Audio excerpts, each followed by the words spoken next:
Hello दोस्तों। अगर आपके पास एक फोल्डर है और उस फोल्डर के अंदर आपके पास डिफरेंट टाइप्स ऑफ फाइल है या उस फोल्डर के अंदर फाइल्स के साथ साथ एक सब फोल्डर भी है और उस सब फोल्डर के अंदर भी आपके पास डिफरेंट टाइप ऑफ फाइल्स हैं। अभी आपको इन सारी फाइल्स को कंबाइन करके एक जगह लेकर आना है। ये सेम काम करेंगे आज हम अपने इस वीडियो में पावर क्वेरी की हेल्प से।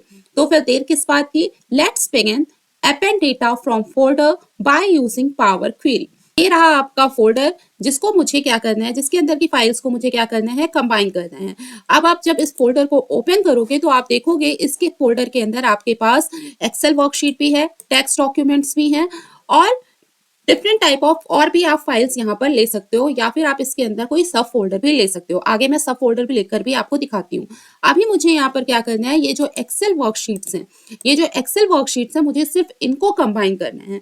इसके लिए आप क्या करोगे, इसके लिए आप एक एक्सेल की ब्लैंक वर्कबुक ओपन करोगे और एक्सेल की ब्लैंक वर्कबुक ओपन करने के बाद आप कहाँ जाओगे, आप जाओगे रिबन में। रिबन में आप जाओगे डेटा टैब में और डेटा टैब में आपको यहाँ पर साइड में मिलता है गेट एंड ट्रांसफॉर्म डेटा का ऑप्शन।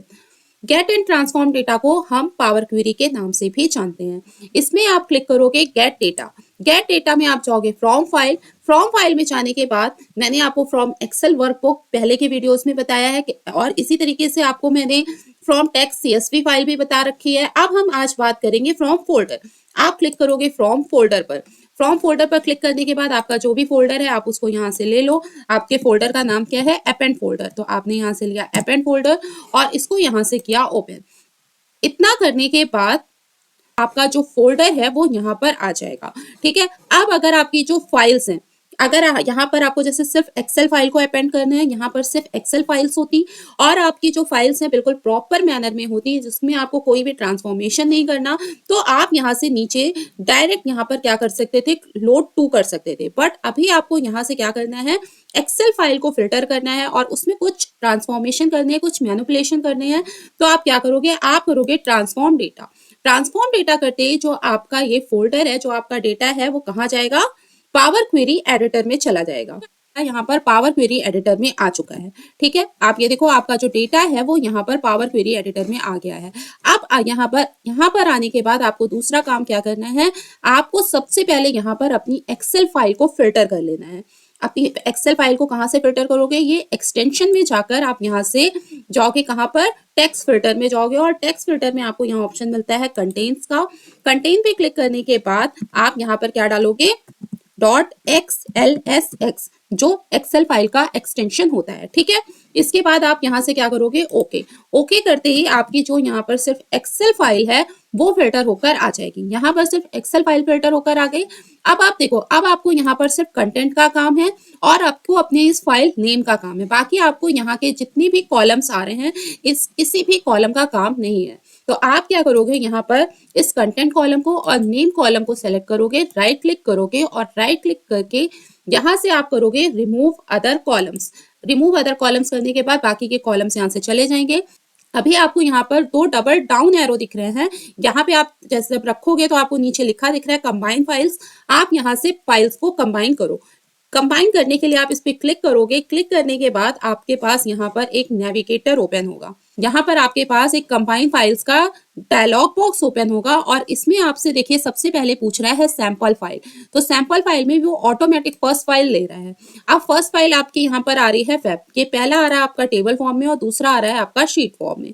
आप टेबल फॉर्म में लोगे और टेबल फॉर्म में यहाँ पर लेने के बाद आप क्या करोगे, ओके। जब आप यहाँ से ओके करोगे तो देखो आपको यहाँ पर आपकी जो फेब वाली फाइल है वो तो कंबाइन होकर आ जाएगी। जो फेब के डेटा है वो तो आ जाएंगे, लेकिन जो आपके और फाइल्स हैं उनके डेटा नहीं आएंगे। क्यों नहीं आएंगे, क्योंकि आप जब यहाँ पे कंबाइन कर रहे हो तो फर्स्ट फाइल में आप पैरामीटर ले रहे हो फेब का। ठीक है। तो वहां पर जब वो सर्च करेगा तो उसको किसी और फाइल में ये नाम नहीं मिलेगा, क्योंकि वहां पर उस वर्कबुक, उस वर्कशीट का नाम दूसरी फाइल का फेब नहीं है। तो कोई बात नहीं, पहले हम यहाँ पर ओके करते हैं। ओके करने के बाद हम इसका सोल्यूशन भी देखते हैं कि क्या होगा। प्रोसेसिंग होने के बाद आप देखो यहाँ पर ये जो फेब का डेटा है वो तो यहाँ पर आ गया, लेकिन उसके बाद आप नीचे देखो तो कोई और फाइल का डेटा यहाँ पर नहीं आया। यहाँ पर आ रहा है एरर। तो इस चीज को कैसे हम रिमूव करेंगे और अपनी फाइल्स को कैसे कंबाइन करें, इसके लिए सबसे पहले तो आपने यहाँ पे जितने प्रोसेसेस किए हैं अभी तक, इसको हम यहाँ से करते हैं डिलीट। यहाँ से हम अपने सारे प्रोसेस को डिलीट करते हैं। जितने भी स्टेप हमने यहाँ पर दिए हैं, यहाँ से हम सारे स्टेप्स को डिलीट करते हैं, सिर्फ रिमूव ये भी हम स्टेप, ये भी स्टेप डिलीट कर देते हैं, ठीक है। इसके बाद हम यहाँ पर क्या करेंगे, यहाँ पर हम जाएंगे ऊपर ऐड कॉलम में। ऐड कॉलम में जाने के बाद आप जाओगे यहाँ से एक कस्टम कॉलम पे। कस्टम कॉलम में जाने के बाद आप यहाँ पर दोगे अपने उस कस्टम कॉलम को, जो भी आपको नाम देने हैं आप दे दो, मैं इसको कस्टम ही नाम रहने देती हूँ। उसके बाद आप यहाँ पर एक कस्टम फॉर्मूला लिखोगे एक्सेल फाइल के लिए, ठीक है। आपको यहाँ पे ये जानना बहुत जरूरी है कि जो ये हमारा पावर क्वेरी है वो केस सेंसिटिव है, इसलिए आप जो फॉर्मूला लिखोगे वो बहुत ध्यान से लिखना, कैपिटल और स्मॉल लेटर का ध्यान रख के। आपको यहाँ पर जो है हेल्प के लिए आपको मिल जाएगा। अभी यहाँ पर आप डालोगे एक्सेल डॉट, अभी आप देखिए मैंने क्या किया, जो है स्मॉल लेटर में W लिख दिया, लेकिन यहाँ पर ये आएगा कैपिटल लेटर में, ठीक है। अभी आप इसको लिखो वर्कबुक, ये देखिए आ गया एक्सेल वर्कबुक। तो इससे आपको पता चल जाएगा कि आप अपना फंक्शन सही लिख रहे हो, ठीक है। यहाँ पे लिख दिया एक्सेल वर्कबुक, ब्रैकेट स्टार्ट किया। अब ब्रैकेट स्टार्ट करने के बाद यहाँ पर क्या है, मेरा अवेलेबल कॉलम में यहाँ पर कंटेंट लेती हूँ। देखिए यहाँ पर ये देखिए, ये जो है अवेलेबल कॉलम, यहाँ पे बहुत सारे मैंने अभी और डिलीट नहीं किए थे, इसलिए सारे कॉलम्स के नाम आ रहे हैं। आप अगर पहले डिलीट कर देते तो ये सारे कॉलम्स के नाम यहाँ पर ना आते, ठीक है। अवेलेबल कॉलम इन सारे कॉलम्स के नाम ना दे। मुझे यहाँ पे कंटेंट चाहिए, तो मैंने कंटेंट पे डबल क्लिक किया, यहाँ से ब्रैकेट क्लोज किया, और ब्रैकेट क्लोज करने के बाद यहाँ से किया ओके। ओके करते ही आप यहाँ पर देखो तो यहाँ पर एक न्यू कॉलम ऐड होकर आ गया कस्टम नाम से, एक न्यू कॉलम ऐड होकर आ गया यहाँ पर कस्टम नाम से। अभी आप यहाँ पर देखो एक और एरो बनकर आ रहा है, इस एरो को हम बोलते हैं एक्सपैंड एरो। जब आप, अभी मैं क्या करती हूँ, पहले जो कॉलम्स मुझे नीड नहीं है मैं उनको यहाँ से डिलीट कर देती हूँ। जिन कॉलम्स की मुझे यहाँ से नीड नहीं है उनको मैं यहाँ से डिलीट करती हूँ। यहाँ पर इस कॉलम को रहने देती हूँ, इस कॉलम को रहने देती हूँ, और यहाँ से मैं इस जो मेरा कस्टम कॉलम ऐड किया है इस कॉलम को हम यहाँ से रहने देते हैं। कि राइट क्लिक करेंगे, राइट क्लिक करके क्या करेंगे, रिमूव अदर कॉलम्स। तो यहाँ पर बाकी के जितने कॉलम्स हैं वो रिमूव हो जाएंगे, बाकी जो हमारे 3 मेन कॉलम्स थे वो यहाँ पर रह जाएंगे। अब मैं बात कर रही थी इस एक्सपैंड बटन की। जब आप इस पे क्लिक करोगे तो ये एक्सपैंड हो जाएगा और आपको यहाँ पर ये मिलेगा, देखिए एक एक्सपैंड आ रहा है, एक एग्रीगेट आ रहा है। अभी आप एक्सपैंड पे क्लिक रहने दो और यहाँ पर आप use original column name as prefix को अनचेक कर दो। ये बात ध्यान रखिएगा, हमें ओरिजिनल कॉलम एज नेम नहीं चाहिए प्रीफिक्स में, तो इसको आप अनचेक करो और यहाँ से करो ओके। अभी आप देखो यहाँ पर आपका डेटा आ गया, ठीक है, टेबल आ गया, ये आइटम नेम आ गया। अब काइंड यहाँ पर आ रहा है। यहाँ पर हमारी जो टेबल है वो 2 फॉर्म में है, एक शीट फॉर्म में आ रही है, एक टेबल फॉर्म में आ रही है। मुझे कौन से फॉर्म में चाहिए, टेबल फॉर्म में चाहिए, तो मैं यहाँ से क्या करूंगी, टेबल फॉर्म को फिल्टर करती हूँ, ठीक है, और यहाँ से करती हूँ ओके। टेबल फॉर्म यहाँ से आ गया। टेबल फॉर्म यहाँ से आने के बाद आप यहाँ पे, अब आपको जो भी कॉलम नीड नहीं है आप यहाँ से हटा सकते हो। मुझे इस बाइनरी कंटेंट की भी नीड नहीं है, इस नेम की भी नीड नहीं है, क्योंकि मेरे पास ऑलरेडी यहाँ पर ये नेम एक और आ रहा है लिखा हुआ, ठीक है। यहाँ पे इसको मुझे ये डेटा चाहिए और नेम चाहिए, बाकी मुझे कुछ नहीं चाहिए। तो एक काम करते हैं, सिर्फ नेम और डेटा को रखते हैं, राइट क्लिक करते हैं और रिमूव अदर कॉलम्स करते हैं, ठीक है। रिमूव अदर कॉलम्स करते हैं तो यहाँ पर नेम आ गया और डेटा आ गया।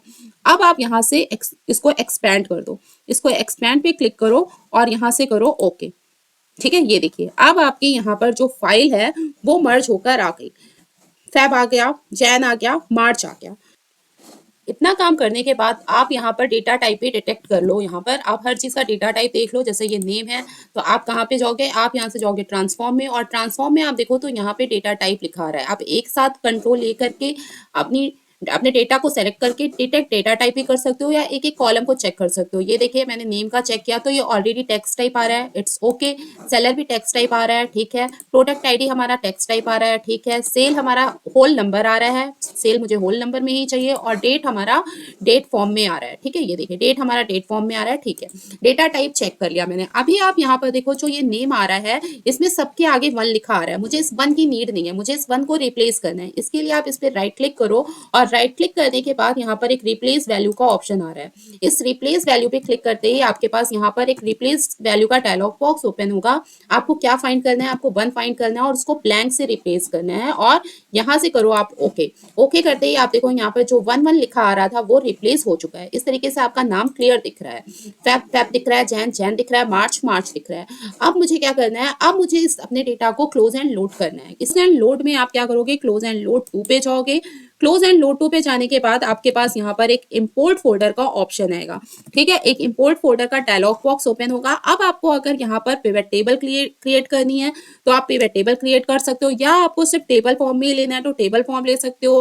कनेक्शन क्रिएट करना है तो कनेक्शन क्रिएट कर सकते हो। मुझे टेबल में ही रखना है तो मैं टेबल फॉर्म लेती हूँ और एग्जिस्टिंग वर्कशीट ले लेती हूँ और यहाँ से करती हूँ ओके। आपका ये डेटा यहाँ पर क्लोज एंड लोड होकर आ गया। अब इतना सारा काम करने के बाद मैं आपको यहाँ पे एक चीज और बता देती हूँ कि मैंने यहाँ पर जो फोल्डर में डेटा ले रखा है, फोल्डर में जो मैंने यहाँ पर फाइल ले रखी है, वो मैंने ऑलरेडी अपनी सारी फाइल्स को टेबल फॉर्म में कन्वर्ट कर रखा है। ये देखिए, मैंने यहाँ पे आपको ओपन करके दिखाती हूँ। मैंने ऑलरेडी अपनी सारी फाइल्स को टेबल फॉर्म में कन्वर्ट कर रखा है और साथ ही साथ मैंने टेबल डिजाइन में जाके अपनी सारी फाइल्स को नेम भी दे रखा है। अगर आप ये काम पहले करके रखोगे तो आप जब अपने डेटा को यहाँ पर क्लोज पावर क्वेरी में जाकर कंबाइन करोगे तो आपको बहुत मैस फाइल नहीं मिलेगी, आपको एक क्लियर फाइल यहाँ पर अपेंड होके कंबाइन होकर मिलेगी। इसलिए मेरा सजेशन यही होगा कि आप पहले से अगर अपने फोल्डर के डेटा को थोड़ा सा क्लीन कर लो, थोड़ा सा सेटअप कर लो, जितना आप कर सकते हो तो आपके लिए वो बेटर होगा। साइड में आपके पास यहाँ पर क्वेरीज एंड कनेक्शन का भी ये देखिए बॉक्स आ रहा है। इसमें अभी आपने कितने रोज लोड किए हैं, 27 रोज यहाँ पर आपने लोड कर रखे हैं। अब आते हैं थोड़े चेंजेस करते हैं, फिर देखते हैं कि वो यहाँ पर रिफ्रेश करने पे आता है कि नहीं आता है। चेंजेस कहाँ करना है? चेंजेस करना है आपको अपने फोल्डर में। मेरा ये फोल्डर था यहाँ पर, इस फोल्डर में मैं यहाँ पर एक काम करती हूँ, फैब डेटा में कुछ चेंजेस कर देती हूँ। आप फैब डेटा को ओपन करो। फैब डेटा में आप यहाँ पर एक नया नाम ऐड कर दो, XYZ। ठीक है, एक नया नाम यहाँ पर ऐड कर देते हैं। बाकी चीजें चलो कंट्रोल D करके ऐसे छोड़ देते हैं और इसको यहाँ पर करते हैं सेव। सेव करने के बाद हम अपनी इस फाइल को क्लोज करते हैं यहाँ से और अपनी इस डेटा पर आएंगे और इस डेटा पर क्या करेंगे, हम इसको रिफ्रेश करेंगे। राइट क्लिक करेंगे, राइट क्लिक करके रिफ्रेश किया। अभी आपको ये पता कैसे चलेगा कि ये ऐड हुआ है कि नहीं ऐड हुआ है? आप यहाँ पर देखो, इससे पहले क्या था, कितने आपके यहाँ पे रोज ऐड लोड हुए थे? 27। अभी कितने हो गए? 28। अब आप यहाँ पे आ जाओ फैब में। फैब में देखो एक न्यू रो यहाँ पर ऐड होकर आ गई है XYZ के नाम से। चलिए अभी एक काम करते हैं, यहाँ पर एक नया सब फोल्डर ऐड करते हैं। ठीक है, यहाँ पर एक न्यू सब फोल्डर ऐड करते हैं। न्यू फोल्डर बनाया मैंने, यहाँ से फोल्डर अपडेटेड कर देते हैं इसको, अपडेटेड। ठीक है, इसको कर देते हैं अपडेटेड। और मेरे पास यहाँ पर मैंने क्या किया है, डेस्कटॉप पर एक अपडेटेड चैन डेटा करके देखिए मैंने एक फाइल ले रखी है। इस अपडेटेड चैन डेटा को यहाँ से मैं कॉपी करती हूँ और इस अपेंड फोल्डर में मैं क्या करती हूँ, ये जो मैंने न्यू सब फोल्डर बनाया है अपडेटेड, इस पे मैं क्या करती हूँ, कॉपी पेस्ट कर देती हूँ। ठीक है, इसको मैंने यहाँ से कॉपी पेस्ट किया। अब क्या करते हैं, फिर से हम आते हैं अपने इस एक्सेल फाइल पर और यहाँ पे करते हैं क्या, राइट क्लिक। राइट क्लिक करके इसको हम रिफ्रेश करते हैं। रिफ्रेश करने के बाद आप फिर से यहाँ पर आओ कनेक्शन एंड क्यूरीज में। आप ये देखो, ये हो गया 41 रोज लोडेड। इसका मतलब अगर आप अपने फोल्डर में कोई भी चेंज कर रहे हो, उसमें कोई सब फोल्डर बना रहे हो, सब फोल्डर के अंदर कोई फाइल ऐड कर रहे हो या अपनी फाइल के अंदर कोई चेंजेस कर रहे हो, वो सारी चीजें यहाँ पर रिफ्रेश करोगे तो अपडेट होकर आ जाएंगी। इस तरीके से आप अपने फोल्डर को अपेंड कर सकते हो। उम्मीद करती हूँ आज का वीडियो आपको पसंद आया होगा। अगर वीडियो आपको पसंद आया हो तो लाइक करो, शेयर करो और अभी तक अगर आपने चैनल को सब्सक्राइब नहीं किया है तो सब्सक्राइब कर दो। और अगर आपने ऑलरेडी सब्सक्राइब कर दिया है तो बेल आइकॉन को क्लिक कर दो ताकि आपको आने वाले वीडियोस के नोटिफिकेशंस मिलते रहें। इसी तरीके से हमारे साथ बने रहिए, हमारा भी मोटिवेशन बना रहता है। आगे फिर मिलते हैं किसी नए कंटेंट के साथ। Thank you.